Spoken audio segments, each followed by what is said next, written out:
The Sea Wolf by Jack London, Chapter 3. Wolf Larsen ceased swearing as suddenly as he had begun. He relighted his cigar and glanced around. His eyes chanced upon the cook. "Well, Cookie?" he began with a suaveness that was cold and of the temper of steel. "Yes, sir," the cook eagerly interpolated with appeasing and apologetic servility. "Don't you think you've stretched that neck of yours just about enough? It's unhealthy, you know. The mate's gone, and I can't afford to lose you, too. You must be very, very careful of your health, Cookie. Understand?" His last word, in striking contrast with the smoothness of his previous utterance, snapped like the lash of a whip. The cook quailed under it. "Yes, sir," was the meek reply, as the offending head disappeared into the galley. At this sweeping rebuke, which the cook had only pointed, the rest of the crew became uninterested and fell to work at one task or another. A number of men, however, who were lounging about a companionway between the galley and hatch, and who did not seem to be sailors, continued talking in low tones with one another. These, I afterward learned, were the hunters, the men who shot the seals, and a very superior breed to common sailor folk. "Johansen!" Wolf Larsen called out. A sailor stepped forward obediently. "Get your palm and needle and sew the beggar up. You'll find some old canvas in the sail locker. Make it do." "What'll I put on his feet, sir?" the man asked, after the customary "Aye, aye, sir." "We'll see to that," Wolf Larsen answered, and elevated his voice in a call of "Cookie!" Thomas Mugridge popped out of his galley like a jack-in-the-box. "Go below and fill a sack with coal." "Any of you fellows got a Bible or a prayer book?" was the captain's next demand, this time of the hunters lounging about the companionway. They shook their heads, and someone made a jocular remark which I did not catch, but which raised a general laugh. Wolf Larsen made the same demand of the sailors. Bibles and prayer books seemed scarce articles, but one of the men volunteered to pursue the quest amongst the watch below, returning in a minute with the information that there was none. The captain shrugged his shoulders. "Then we'll drop him over without any palavering, unless our clerical-looking castaway has the burial service at sea by heart." By this time he had swung fully around and was facing me. "You're a preacher, aren't you?" he asked. The hunters, there were 6 of them, to a man turned and regarded me. I was painfully aware of my likeness to a scarecrow. A laugh went up at my appearance, a laugh that was not lessened or softened by the dead man stretched and grinning on the deck before us, a laugh that was as rough and harsh and frank as the sea itself, that arose out of coarse feelings and blunted sensibilities, from natures that knew neither courtesy nor gentleness. Wolf Larsen did not laugh, though his gray eyes lighted with a slight glint of amusement, and in that moment, having stepped forward quite close to him, I received my first impression of the man himself, of the man as apart from his body, and from the torrent of blasphemy I had heard him spew forth. The face, with large features and strong lines of the square order, yet well filled out, was apparently massive at first sight, but again, as with the body, the massiveness seemed to vanish and a conviction to grow of a tremendous and excessive mental or spiritual strength that lay behind, sleeping in the depths of his being. The jaw, the chin, the brow rising to a goodly height and swelling heavily above the eyes. These, while strong in themselves, unusually strong, seemed to speak an intense vigor or virility of spirit that lay behind and beyond and out of sight. There was no sounding such a spirit, no measuring, no determining of metes and bounds, nor neatly classifying in some pigeon-hole with others of similar type. The eyes, and it was my destiny to know them well, were large and handsome, wide apart as the true artists are wide, sheltering under a heavy brow and arched over by thick black eyebrows. The eyes themselves were of that baffling protean gray which is never twice the same, which runs through many shades and colorings like intershot silk in sunshine, which is gray, dark and light, and greenish gray, and sometimes of the clear azure of the deep sea. They were eyes that masked the soul with a thousand guises, and that sometimes opened at rare moments and allowed it to rush up as though it were about to fare forth nakedly into the world on some wonderful adventure. Eyes that could brood with the hopeless somberness of leaden skies, that could snap and crackle points of light like those which sparkle from a whirling sword, that could grow chill as an Arctic landscape, and yet again that could warm and soften and be all a dance with love lights, intense and masculine, luring and compelling, which at the same time fascinate and dominate women till they surrender in a gladness of joy and of relief and sacrifice. But to return. I told him that, unhappily for the burial service, I was not a preacher, when he sharply demanded, "What do you do for a living?" I confess I had never had such a question asked me before, nor had I ever canvassed it. I was quite taken aback, and before I could find myself, had sillily stammered, I am a gentleman." His lip curled in a swift sneer. "I have worked, I do work," I cried impetuously, as though he were my judge and I required vindication, and at the same time very much aware of my arrant idiocy in discussing the subject at all. "For your living?" There was something so imperative and masterful about him that I was quite beside myself. Rattled, as Furuseth would have termed it, like a quaking child before a stern schoolmaster. "Who feeds you?" was his next question. "I have an income," I answered stoutly, and could have bitten my tongue the next instant. "All of which, you will pardon my observing, has nothing whatsoever to do with what I wish to see you about." But he disregarded my protest. "Who earned it? Eh? I thought so. Your father. You stand on dead men's legs. You've never had any of your own. You couldn't walk alone between two sunrises and hustle the meat for your belly for 3 meals. Let me see your hand." His tremendous dormant strength must have stirred swiftly and accurately, or I must have slept a moment, for before I knew it he had stepped 2 paces forward, gripped my right hand in his, and held it up for inspection.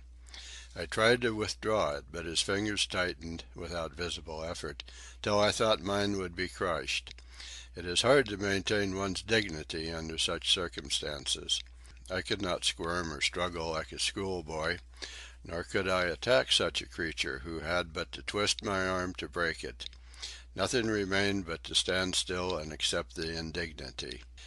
I had time to notice that the pockets of the dead man had been emptied on the deck, and that his body and grin had been wrapped from view in canvas, the folds of which the sailor, Johansen, was sewing together with a coarse white twine, shoving the needle through with a leather contrivance fitted on the palm of his hand.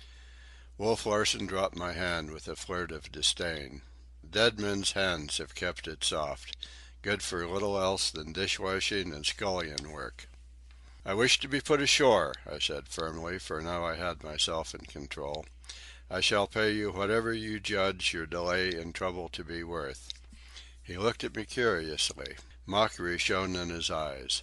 "I have a counter proposition to make, and for the good of your soul.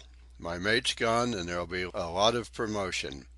A sailor comes aft to take the mate's place, cabin boy goes for'ard to take the sailor's place, and you take the cabin boy's place. Sign the article for the cruise, $20 per month and found.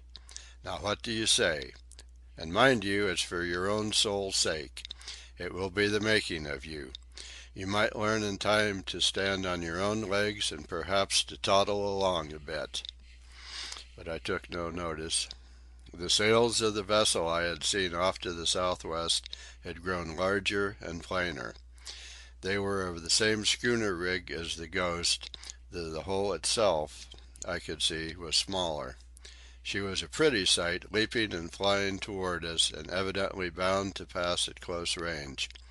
The wind had been momentarily increasing, and the sun, after a few angry gleams, had disappeared. The sea had turned a dull leaden gray and grown rougher, and was now tossing foaming whitecaps to the sky. We were travelling faster, and heeled farther over. Once, in a gust, the rail dipped under the sea, and the decks on that side were for the moment awash with water that made a couple of the hunters hastily lift their feet. "That vessel will soon be passing us," I said after a moment's pause. "As she is going in the opposite direction, she is very probably bound for San Francisco." "Very probably," was Wolf Larsen's answer, as he turned away from me and cried out, "Cooky! Oh, Cooky!" The Cockney popped out of the galley. "Where's that boy? Tell him I want him." "Yes, sir," and Thomas Mugridge fled swiftly aft and disappeared down another companionway near the wheel. A moment later he emerged, a heavy-set young fellow of 18 or 19, with a glowering, villainous countenance, trailing at his heel. "'Ere he is, sir," the cook said. But Wolf Larsen ignored that worthy, turning at once to the cabin boy. "What's your name, boy?" "George Leach, sir," came the sullen answer, and the boy's bearing showed clearly that he divined the reason for which he had been summoned. "Not an Irish name," the captain snapped sharply. "O'Toole or McCarthy would suit your mug a damn sight better. Unless, very likely, there's an Irishman in your mother's woodpile." I saw the young fellow's hands clench at the insult, and the blood crawled scarlet up his neck. "But let that go," Wolf Larsen continued.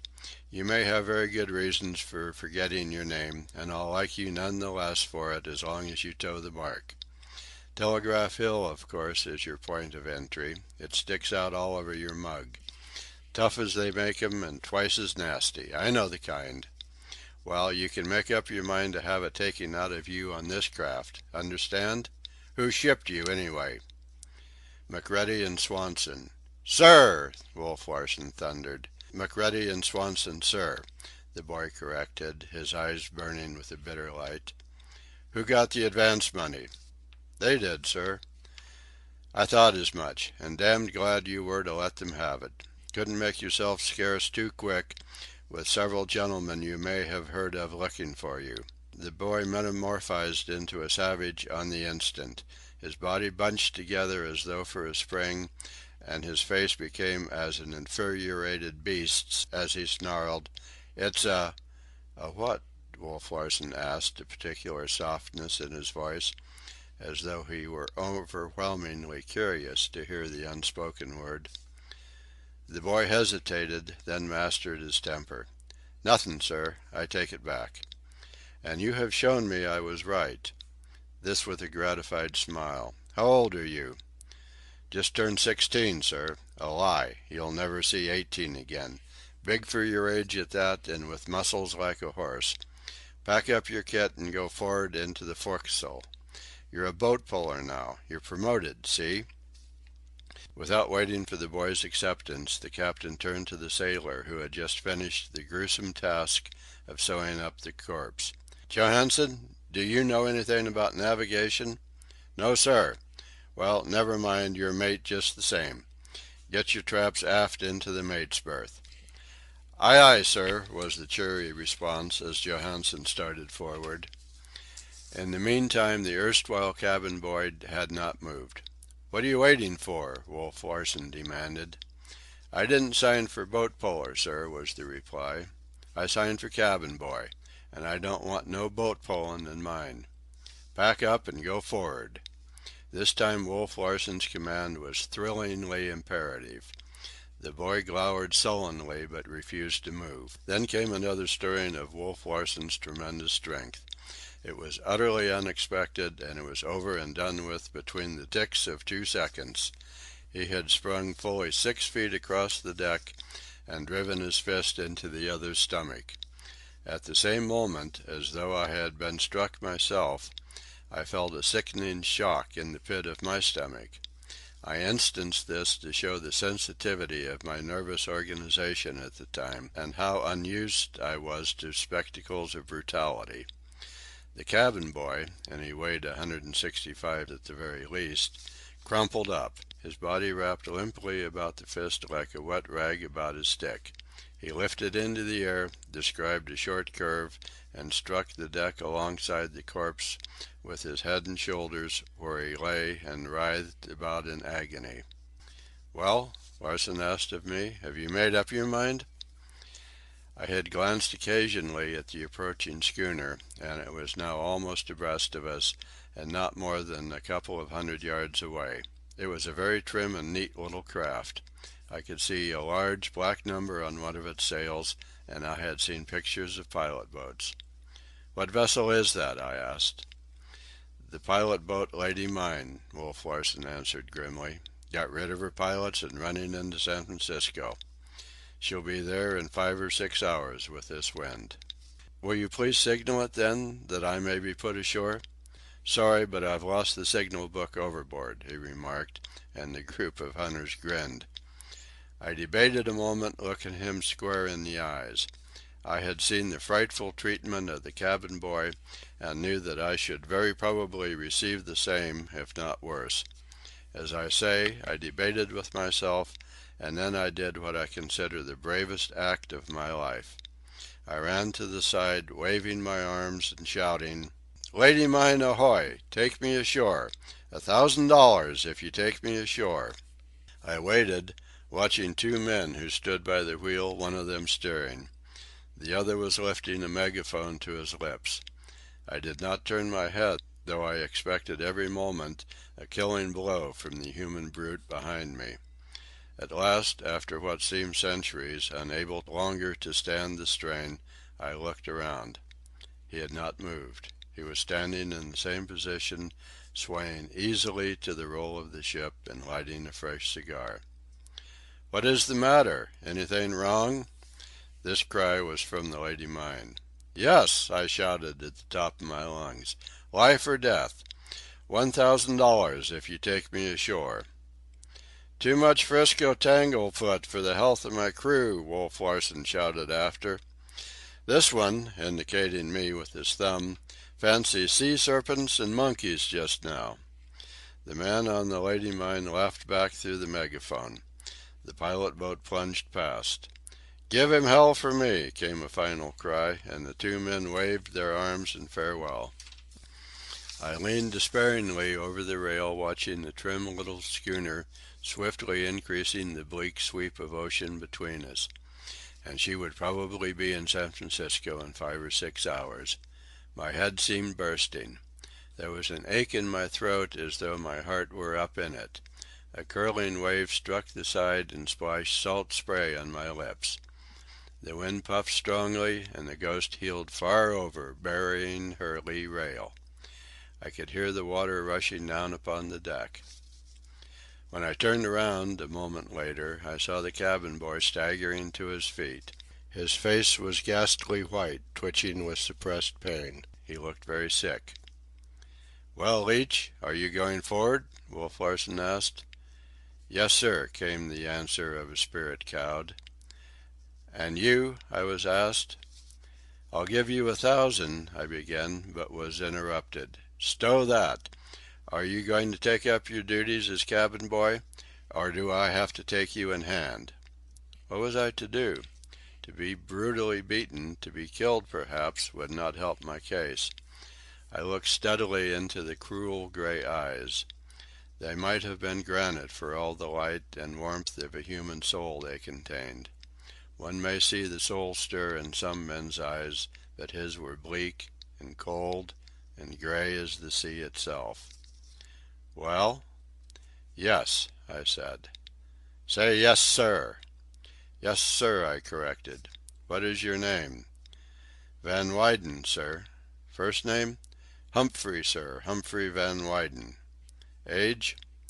"35, sir." "That'll do. Go to the cook and learn your duties." And thus it was that I passed into a state of involuntary servitude to Wolf Larsen. He was stronger than I, that was all. But it was very unreal at the time. It is no less unreal now that I look back upon it. It will always be to me a monstrous, inconceivable thing, a horrible nightmare. "Hold on, don't go yet." I stopped obediently in my walk toward the galley. "Johansen, call all hands. Now that we've got everything cleaned up, we'll have the funeral and get the decks cleared of useless lumber." While Johansen was summoning the watch below, a couple of sailors, under the captain's direction, laid the canvas-swathed corpse upon a hatch cover. On either side the deck, against the rail and bottoms up, were lashed a number of small boats. Several men picked up the hatch cover with its ghastly freight, carried it to the lee side, and rested it on the boats, feet pointing overboard. To the feet was attached the sack of coal which the cook had fetched. I had always conceived a burial at sea to be a very solemn and awe-inspiring event, but I was quickly disillusioned by this burial, at any rate. One of the hunters, a little dark-eyed man whom his mates called Smoke, was telling stories, liberally intersprinkled with oaths and obscenities, and every minute or so the group of hunters gave mouth to a laughter that sounded to me like a wolf chorus or the barking of hellhounds. The sailors trooped noisily aft, some of the watch below rubbing the sleep from their eyes, and talked in low tones together. There was an ominous and worried expression on their faces. It was evident that they did not like the outlook of a voyage under such a captain and begun so inauspiciously. From time to time they stole glances at Wolf Larsen, and I could see that they were apprehensive of the man. He stepped up to the hatch cover and all caps came off. I ran my eyes over them, 20 men all told, 22 including the man at the wheel and myself. I was pardonably curious in my survey, for it appeared my fate to be pent up with them on this miniature floating world for I knew not how many weeks or months. The sailors, in the main, were English and Scandinavian, and their faces seemed of the heavy, stolid order. The hunters, on the other hand, had stronger and more diversified faces, with hard lines and the marks of the free play of passions. Strange to say, and I noted it all once, Wolf Larsen's features showed no such evil stamp. There seemed nothing vicious in them. True, there were lines, but they were the lines of decision and firmness. It seemed, rather, a frank and open countenance, which frankness or openness was enhanced by the fact that he was smooth-shaven. I could hardly believe, until the next incident occurred, that it was the face of the man who could behave as he had behaved to the cabin boy. At this moment, as he opened his mouth to speak, puff after puff struck the schooner and pressed her side under. The wind shrieked a wild song through the rigging. Some of the hunters glanced anxiously aloft. The lee rail where the dead man lay was buried in the sea, and as the schooner lifted and righted, the water swept across the deck, wetting us above our shoe-tops. A shower of rain drove down upon us, each drop stinging like a hailstone. As it passed, Wolf Larsen began to speak, the bare-headed men swaying in unison to the heave and lunge of the deck. "I only remember one part of the service," he said, "and that is, 'And the body shall be cast into the sea.' So cast it in." He ceased speaking. The men holding the hatch cover seemed perplexed, puzzled no doubt by the briefness of the ceremony. He burst upon them in a fury. "Lift that end up there, damn you! What the hell's the matter with you?" They elevated the end of the hatch cover with pitiful haste, and like a dog flung overside, the dead man slid feet first into the sea. The coal at his feet dragged him down. He was gone. "Johansen," Wolf Larsen said briskly to the new mate, "keep all hands on deck now they're here. Get in the topsails and jibs and make a good job of it. We're in for a sou'easter. Better reef the jib and the mainsail, too, while you're about it." In a moment the decks were in commotion, Johansen bellowing orders and the men pulling or letting go ropes of various sorts, all naturally confusing to a landsman such as myself. But it was the heartlessness of it that especially struck me. The dead man was an episode that was past, an incident that was dropped, and a canvas covering with a sack of coal while the ship sped along and her work went on. No one had been affected. The hunters were laughing at a fresh story of smokes, the men pulling and hauling, two of them climbing aloft. Wolf Larsen was studying the clouding sky to windward, and the dead men, dying obscenely, buried sordidly, and sinking down, down. Then it was that the cruelty of the sea, its relentlessness and awfulness, rushed upon me. Life had become cheap and tawdry, a beastly and inarticulate thing, a soulless stirring of the ooze and slime. I held on to the weather rail, close by the shrouds, and gazed out across the desolate foaming waves to the low-lying fog banks that hid San Francisco and the California coast. Rain squalls were driving in between, and I could scarcely see the fog. And this strange vessel, its terrible men, pressed under by wind and sea and ever leaping up and out, was heading away to the southwest into the great and lonely Pacific expanse. End of chapter 3.